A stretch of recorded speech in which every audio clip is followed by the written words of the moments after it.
Pak Ustadz, bisa nggak Pak? Pak Ustadz, Pak. Pak Ustadz. Pak Ustadz. Pak Ustadz. Guru ngaji bernama Ahmad Fadilah, pelaku kasus dugaan pencabulan anak di Kebon Baru, Tebet, Jakarta Selatan, mengakui menyesal akan perbuatan bejatnya. Berdasarkan laporan polisi yang diterima pihak kepolisian, terdapat 5 korban anak perempuan berusia antara 10 hingga 12 tahun. Hasil penyelidikan, perbuatan guru ngaji itu bukan pertama kali, tetapi sudah dalam kurun waktu dari tahun 2021 hingga 2025.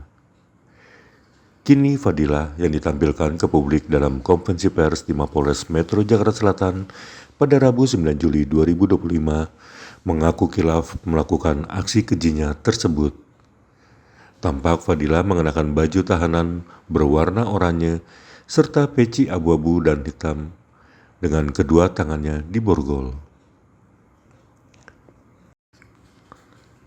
Tersangka Fadilah diduga melakukan aksi pencabulan secara berulang dengan cara mengiming-imingi uang dan mengintimidasi korban, termasuk ancaman agar tidak menceritakan kejadian tersebut kepada orang lain. Hal ini dijelaskan Kanit PPA Satreskrim Polres Metro Jakarta Selatan AKP Citra Ayu pada Rabu 9 Juli 2025. Ya, silakan.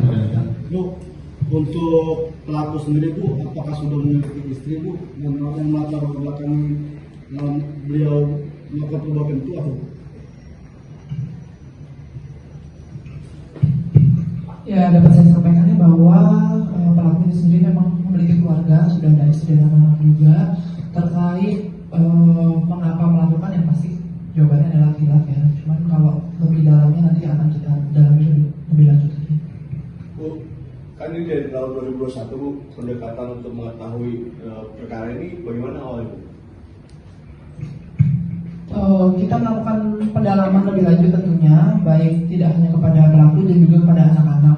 Jadi memang saat ini belum bisa kita jangkau secara keseluruhan terhadap keseluruhan anak korban. Kita juga belum pasti bisa mengetahui apakah benar 10 atau mungkin bisa lebih dari itu. Kita pelan-pelan akan menjangkau itu ya, karena memang bagaimana juga anak korban ini kan butuh waktu. Kenapa bisa lama ya, kita tidak bisa tanyakan karena namanya hasil mental dan psikologis masing-masing orang kan berbeda. Kita juga menjaga itu, menjaga privasi itu. Makanya kita memang dibantu oleh dinas juga, kita menjangkau terhadap anak-anak korban ini secara perlahan. Bu, tadi kan sempat dijelaskan, melakukan ini kan di rumahnya itu beliau kan sudah berkeluarga. Nah itu gimana untuk motivasi dari istri atau dari anaknya melakukan itu seperti apa? Jadi pada saat melakukan perbuatan tersebut dilakukan tuh rata-rata pada waktu sore hari. Jadi memang anak-anak dan istrinya itu memang kebetulan tidak ada di rumah, selalu dalam kondisi rumah yang sepi. Gitu semua.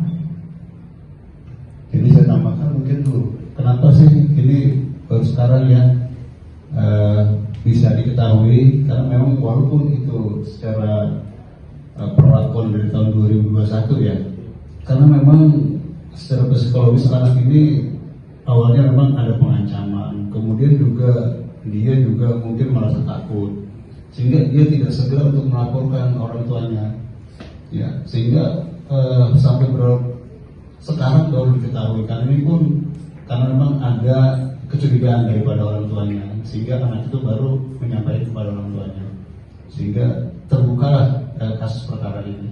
Kecurigaan itu dari bentuk tingkah atau apa Pak? Memang pada waktu itu anak itu dia tidak mau lagi ngaji. Iya, dia nggak mau ngaji. Terus orang tuanya kan merasa curiga. Kenapa nggak mau ngaji, gitu kan? Ya karena memang orang tuanya berharap anaknya pengen dapat ilmu, sehingga dia memaksa anaknya untuk terus mengaji.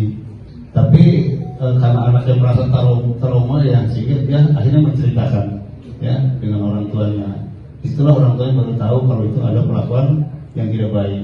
Inilah yang berlanjut dengan sekarang di proses. Kalau ancamannya yang dilakukan oleh pelaku terhadap korban, apa sih bentuknya? Maksudnya perkataannya apa sih? Korban ini pada takut. Jadi kalau berdasarkan keterangan dari anak korban ini memang kami tanya, mereka ini sebenarnya dari awal sudah menolak gitu ya. Tapi memang pada saat itu sempat yang bersangkutan ini kemudian tangannya gini terus menampar pelan terhadap anak tersebut. Nah semenjak itu anak-anak tuh merasa takut. Jadi memang kan ada yang sudah beberapa kali nih, tidak hanya sekali saja. Jadi yang pada saat ketiganya kami tanya kenapa kau nggak keluar, kenapa nggak lari, kenapa nggak lapor.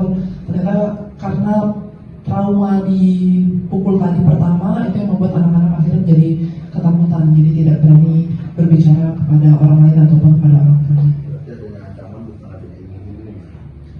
Ada yang iming-iming juga. Jadi pertama kali itu adalah bentuk intimidasi atau ancaman. Kemudian selanjutnya jangan lupa subscribe ya.